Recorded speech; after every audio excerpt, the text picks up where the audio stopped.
देगी, क्योंकि Hormuz strait खोलने को लेकर अब ट्रंप अड़ गए। आप सब देख रहे हैं, उन्होंने ईरान को 48 घंटे का अल्टीमेटम दिया था, जो भारतीय समय के मुताबिक बुधवार सुबह 5:30 बजे खत्म हो जाएगी। तो क्या मियाद खत्म होने के बाद अमेरिका ईरान के ऊर्जा ठिकानों को निशाना बनाकर तबाह करेगा? क्या अब ईरान के इंफ्रास्ट्रक्चर को निशाना बनाया जाएगा? हालांकि ट्रंप के अल्टीमेटम के बाद ईरान ने साफ कर दिया था कि ईरान सरेंडर नहीं करेगा, अमेरिका को करारा जवाब देगा। तो कुल मिलाकर ईरान और अमेरिका के बीच जंग खत्म होने के आसार बनते दिख रहे हैं।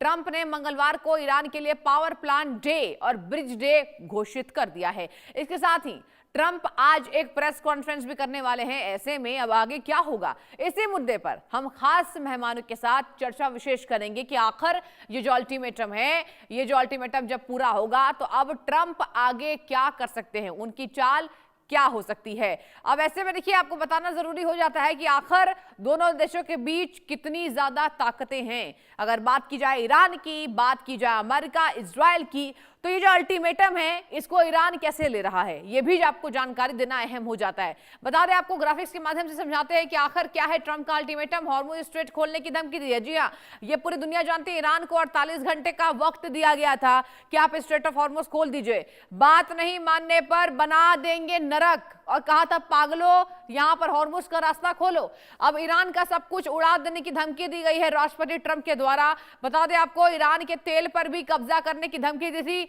आपको याद होगा, ईरान का तेल मुझे पसंद है, ये बयान भी दिया था ट्रंप ने। मंगलवार को पावर प्लांट डे और ब्रिज डे उन्होंने घोषित कर दिया।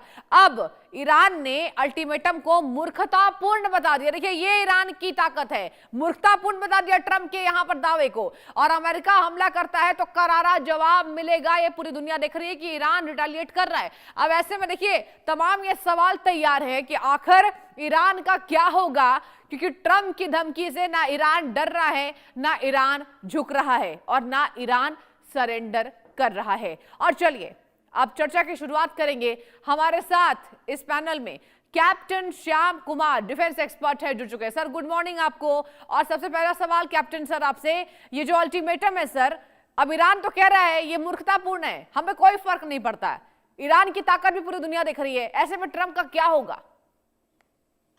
नमस्कार, जय हिंद शनो वरुणा। जय हिंद। देखिए, ये बहुत दिनों से लगातार आपके चैनल में भी और लगातार आकलन करते हुए मैं ये देख रहा हूं कि कहीं पे निगाहें, कहीं पे निशाना के साथ अमेरिका खासकर इस युद्ध में आया है। इजराइल की आप बात माने तो अपने अस्तित्व के खतरे के साथ, मैं एम्स की बात कर रहा हूं ताकि पता लगे कि आखिर ये वॉर जाती कहां है। तो ये इसलिए हो रहा है कि उन्होंने कहा कि वो ईरान नेगोशिएशन टेबल पे आने के बावजूद प्रीएम्प्टिव स्ट्राइक कर सकता था, इजराइल रेडी था करने के लिए, तो अमेरिका को कूदना ही पड़ा 28 फरवरी को। वरना वो अभी क्यों आया, 12 दिनों की पिछली लड़ाई के बाद, इस गैप के बाद क्यों आया, ये सारे बातें जहन में आती हैं। मैं इसलिए सब कह रहा हूं कि अब लगातार मिसाइल्स गिरना, ये मरना वो मरना, एक टैक्टिकल बातें हैं, स्ट्रेटेजिक बातें ये है कि आखिर लड़ाई क्यों और कहां जा रही है। ये प्रश्न सबसे ज्यादा है कि कहीं सामरिक हताशा तो नहीं होगी दोनों को बाद में, या कोई ना कोई डिसाइसिव निकलेगा इस युद्ध से। तो जो एनिहिलेशन हो रही है, जो मारा जा रहा है, जो दबाया जा रहा है ईरान को, वो इसलिए कि फिलहाल बात सिर्फ इतनी है, एग्जिस्टेंशियल थ्रेट तो इजराइल की बात और लेबनान से और हमास से वो कर लेगा, और ईरान को भी रोग स्टेट करार करके और एनिहिलेट कर रहा है, कर देंगे ये लोग। लेकिन ऑयल पे कब्जा, गल्फ पे कब्जा, मिडिल ईस्ट को सुकून और मिडिल ईस्ट को कुछ गिफ्ट, जब तक ये नहीं होगा तब तक ये लड़ाई बंद नहीं होगी। और उसको कहते हैं कि आप जहां पर आपकी नजर है उसको आप डिस्ट्रॉय कर रहे हो, लेकिन निशाना कहीं और है। निशाना तो स्ट्रेट ऑफ हॉर्मुज की ऑयल जो फ्रीडम ऑफ नेविगेशन और कंट्रोल हटा के ईरान से मिडिल ईस्ट को दूसरे कंट्रीज को देना और वहां से फिर अपने को निकालना, ये जरूरी है। मैं कुछ और बातें इस पर अगली सेगमेंट में कहना चाहूंगा कि ऐसा अमेरिका क्यों कर रहा है और अमेरिका की सामरिक नीति में क्या परिवर्तन हुआ है पिछले 5 सालों में, और उसी के तहत ये लंबी लड़ाई का सिलसिला है।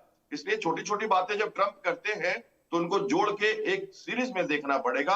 और 28 फरवरी और उसके पहले 5 साल की बातें जब तक हम नहीं समझेंगे, सेंटकॉम की तैयारी नहीं समझेंगे, रीजन्स क्यों है लड़ने का और क्या बातें हो रही है, यूयू हो, नाटो हो, जापान हो, दूसरे कंट्री क्यों ऐसे बोल रहे हैं, मिडिल ईस्ट क्यों चुप है, इन सब को देख के हमें समझना पड़ता है। इसलिए थोड़ी सी आकलन की बातें हैं इसमें।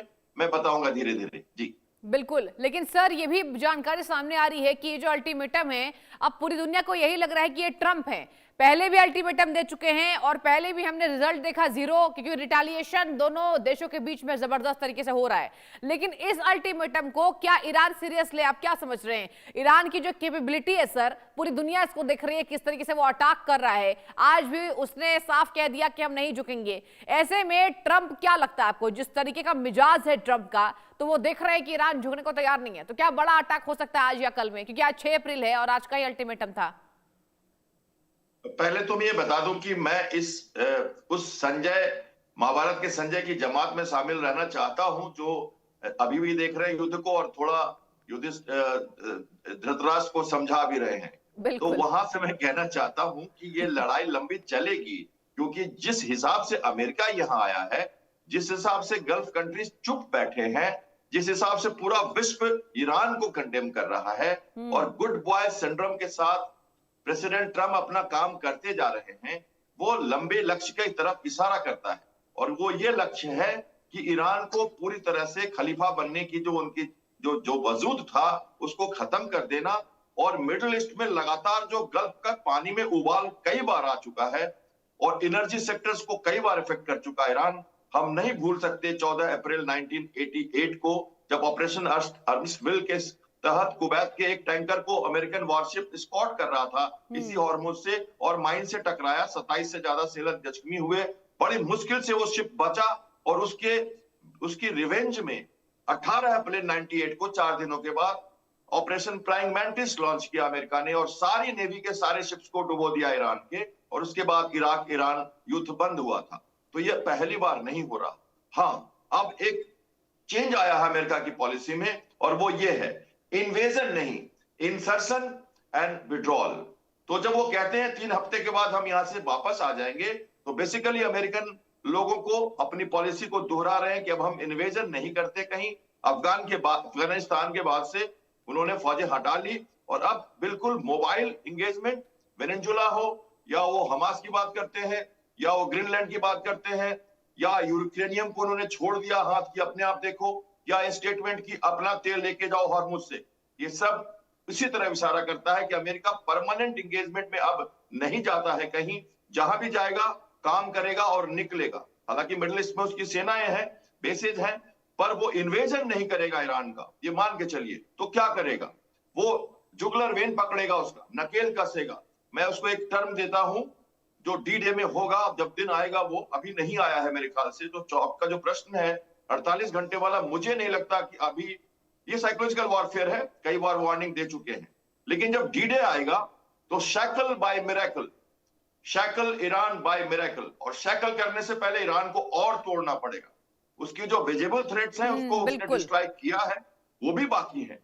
और इनविजिबल जो एसिमेट्रिक थ्रेट्स हैं, जो छोटे छोटे बोट्स, मिसाइल्स, माउंटेन अंडर के छिपे हुए लोग, unmanned aircraft and crew, midget submarines, ये सब अभी हैं। और उसके बाद में काफी सारी सेंटकॉम ने तैयारी की है अपनी टेक्नोलॉजी स्पेस के साथ।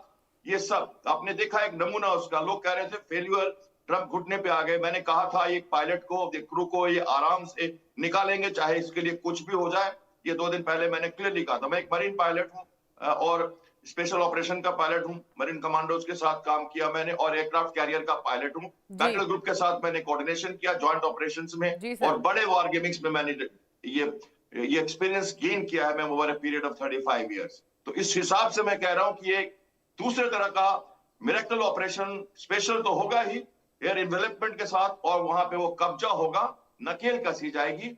तो इसके लिए थोड़ी सी पेशेंस चाहिए। विश्व उतावला है कि कोई डेवलपमेंट कोई नहीं, क्यों डिसीजन क्यों नहीं। ये आपका भी प्रश्न और दर्शकों का प्रश्न बार बार जहन में आता है कि ऐसा क्यों। ये नेवल मैरिटाइम इंगेजमेंट है, इस पे लड़ाई जरूर हो रही है जमीन पे फिलहाल, उनको सुलाने के लिए। जब तक वो सोएंगे नहीं मिलिटरली, तब तक ये नहीं हो सकता। इसलिए तैयारी है और लंबा युद्ध खिंच सकता है, ये मान के चलिए। Absolutely sir, you said it right कि ये जो युद्ध है वाकई ये रुकने का नाम नहीं ले रहा है। कभी तो दुनिया ये समझती है